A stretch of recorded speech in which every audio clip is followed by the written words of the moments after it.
So this guy's about to steal $18 million, and he just might get away with it. Now the guy's name is Alan, and Alan, he's around 28 years old when this story starts, living in Los Angeles, and bro works at an armored depot. So he's surrounded by cash all day, moving in and out of the building. Here's the thing about Alan working around all this cash. He's the kind of guy who really wants to be rich. So it's only a matter of time before he wants to take some of this cash. And that is exactly what happens. One day in 1997, he comes up with an idea.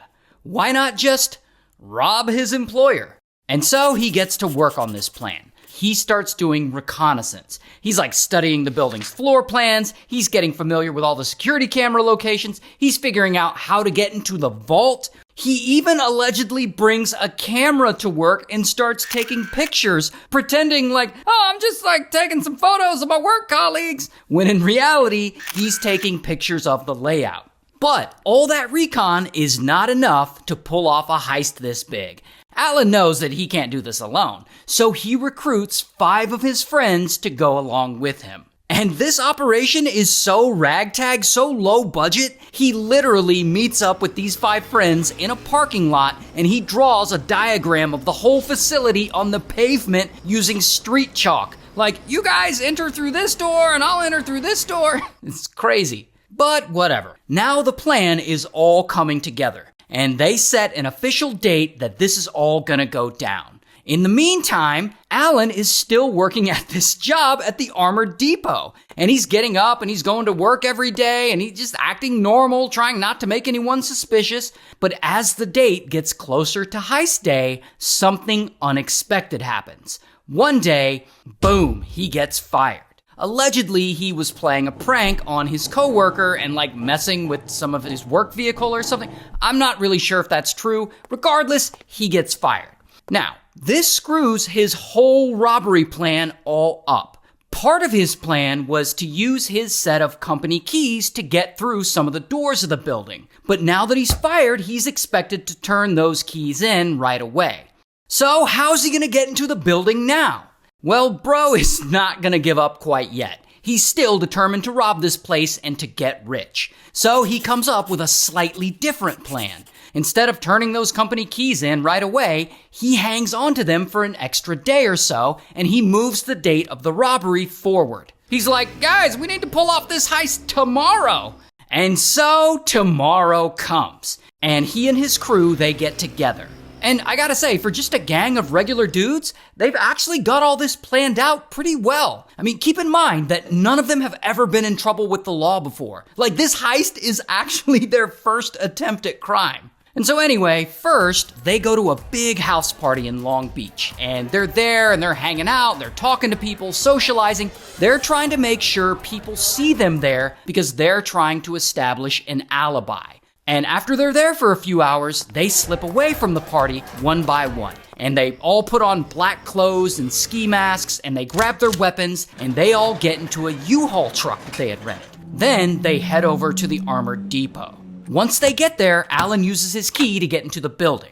Now, I told you they got all this planned out pretty well. Alan actually made sure to time all this so that they would be breaking into the place around the same time all the employees there are taking a meal break so that all the workers are in the cafeteria at the same time. That way they won't have to like hunt them all down one by one. And so this is where shit really goes down. Because then, boom, Alan and his goons bust into the cafeteria and they're like, this is a robbery! Nobody fucking move! And they get all of the employees to lie down on the floor and they duct tape their hands and their feet. Then Alan finds the supervisor and he takes that supervisor's set of keys, which open the main vault. So then he goes and he opens the vault and he and the goons, they start taking the cash out and they load it into the U-Haul.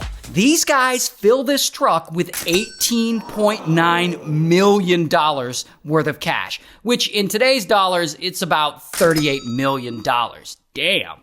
Once they're done, just to be cautious, they smash all the security cameras and they steal the tapes that have the evidence recorded on them. Then they all get in the U-Haul and they leave. These guys got the whole heist done in about 30 minutes, that's not bad for a bunch of amateurs. However, they're not quite done yet, because then they go back to an apartment, they change back into their normal non-robbery clothes, and they go back to that big house party where they were at earlier, and they start hanging out to make it look like, yo, we never left, which is actually pretty smart, to solidify their alibi.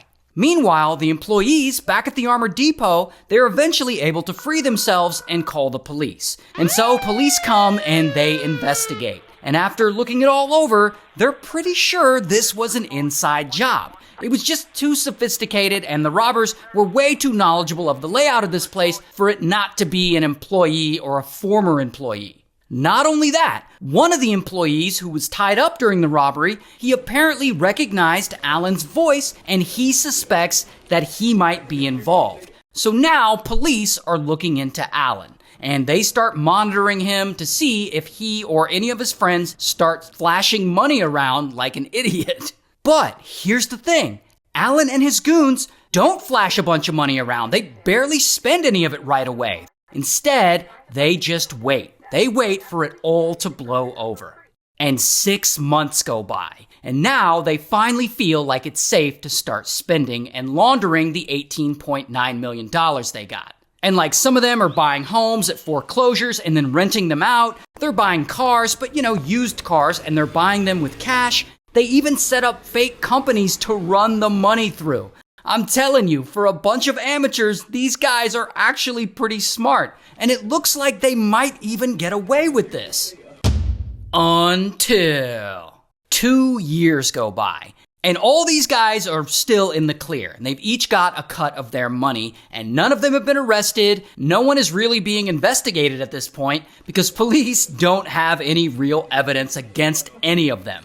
But then, one of the goons finally screws up. Because one day, he's buying some real estate to use in his money laundering scheme, and of course, he's paying for it with cash. And so he's there at the real estate office or whatever, and he hands over a bunch of money to the real estate agent. Then he leaves. And so the real estate agent is counting this money, and he gets to one of the stacks of cash, and he sees that it still has the paper wrapper around the middle that says Dunbar Armored on it, which is the name of the Armored Depot that Alan and his goons robbed. And so this real estate agent calls the police, and he reports it. And so, bam, police go and they arrest the goon.